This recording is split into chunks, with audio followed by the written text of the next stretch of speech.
She gave her last $30 to a homeless man and lost everything. 20 years later, a Rolls Royce pulled up to her house. What happened next changed her life forever. Some people are born with a silver spoon in their mouths. They have houses, cars, and bank accounts that grow even when they're doing absolutely nothing. Mary Johnson wasn't one of them.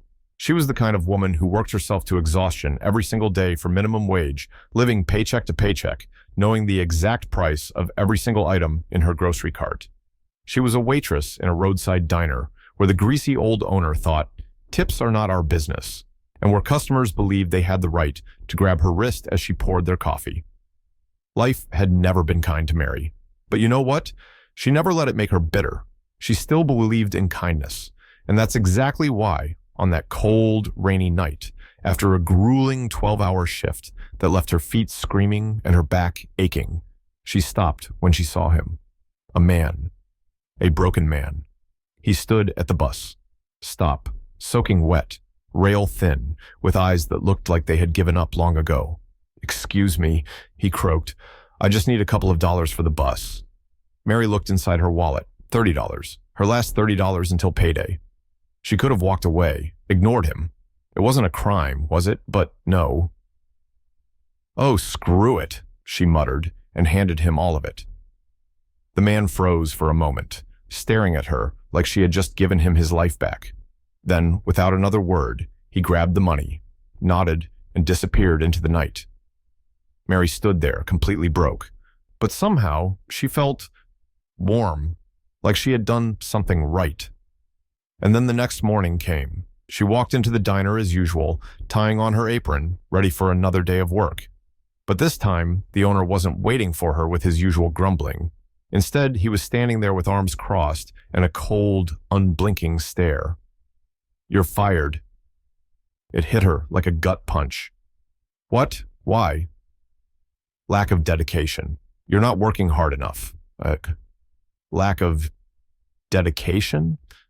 She had worked here for 5 years, opened up before sunrise, scrubbed floors, took abuse from customers who treated her like dirt, kept this place running like a machine. And now, just like that, gone. No money, no job, no future. She stepped outside, feeling the rain drizzle down on her face, the same rain from last night. Only now, it felt different. Colder. Heavier. I did a good thing. So why is my life falling apart? What happened next changed everything. You don't want to miss how this all unfolded. The weeks that followed were a nightmare.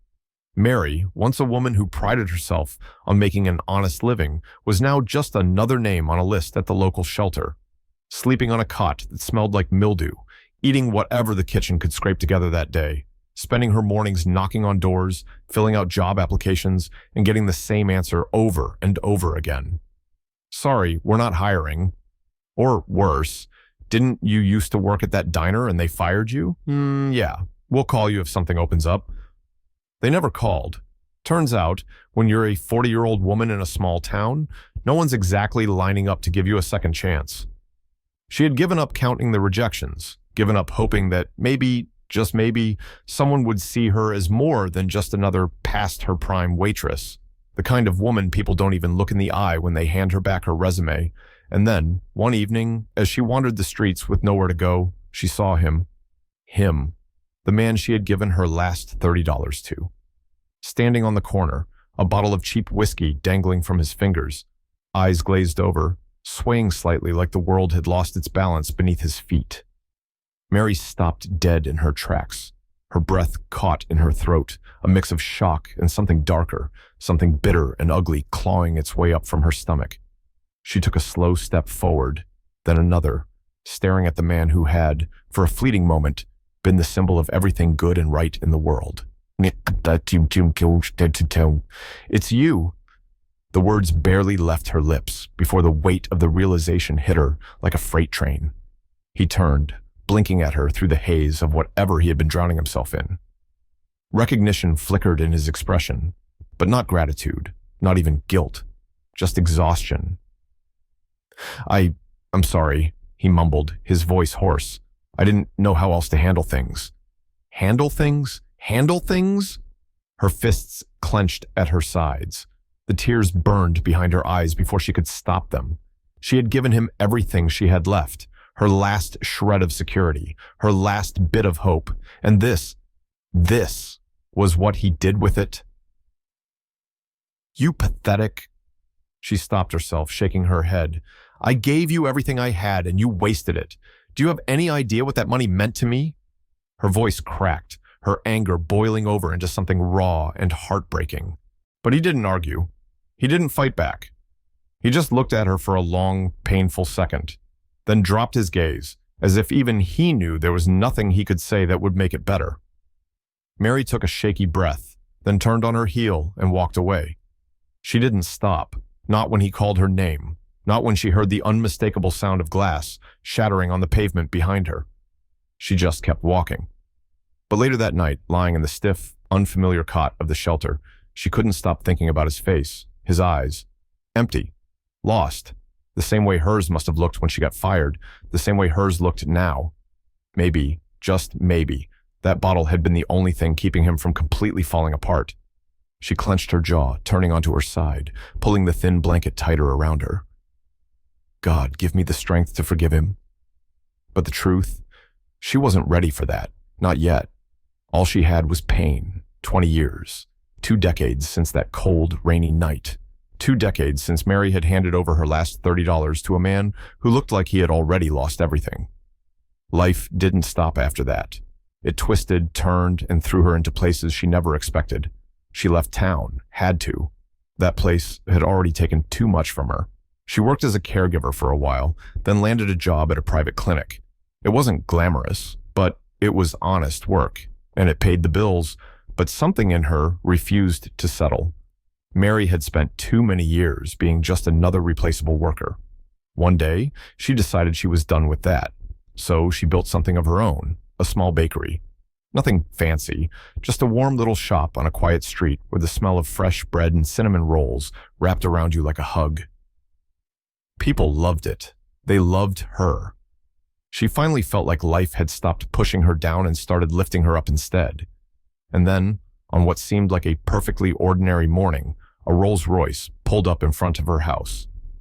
Not just any car. The kind of car that makes you do a double take, makes you wonder if you've somehow stumbled into a movie set. Mary wiped her hands on her apron and stepped closer to the window, peering outside.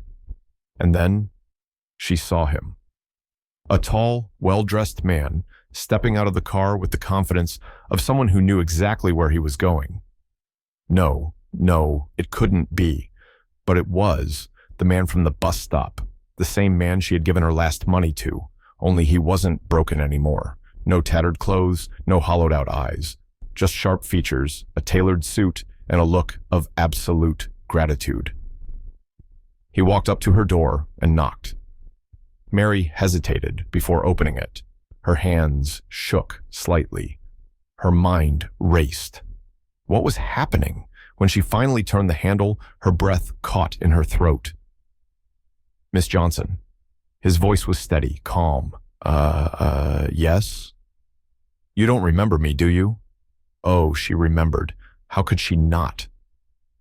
20 years ago, you gave me your last $30 when I had nothing. Mary's stomach tightened. I spent it on a bottle. He exhaled sharply. And that same night, I nearly died. She swallowed hard, memories of that moment flooding back. They found me just in time. I ended up in a rehab center, and that's where I met the people who changed my life. Mary didn't know what to say. She felt like the ground beneath her feet was shifting. I came here to say thank you. Her lips parted, but nothing came out. You saved my life. His voice softened. And now it's my turn. And that's when he held out a set of keys. This is your new home and your new life. Her hands trembled as she reached out, barely able to process what was happening. She didn't even realize she was crying until she felt the tears dripping onto her apron. She had spent so many years wondering if her kindness had meant anything, wondering if the good she put into the world had just disappeared, wasted, but it hadn't. It had just taken 20 years to come back to her. News travels fast in a small town, but this spread like wildfire.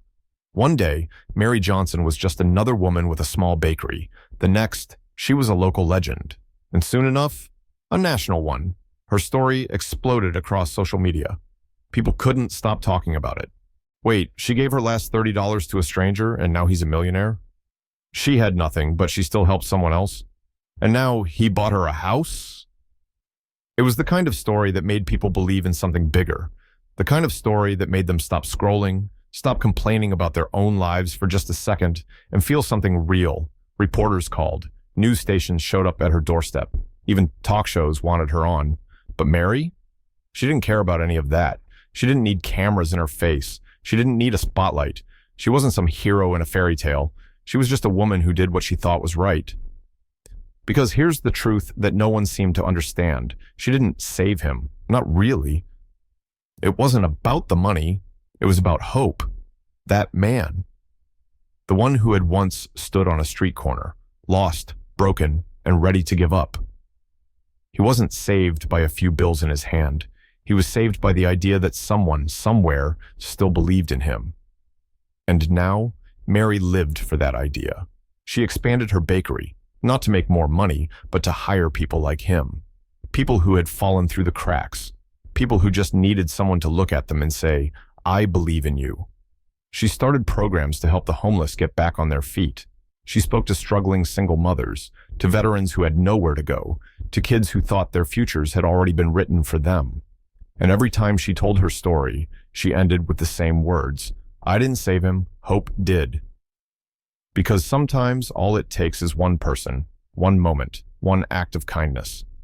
And 20 years later, it just might come back to you in a way you never expected.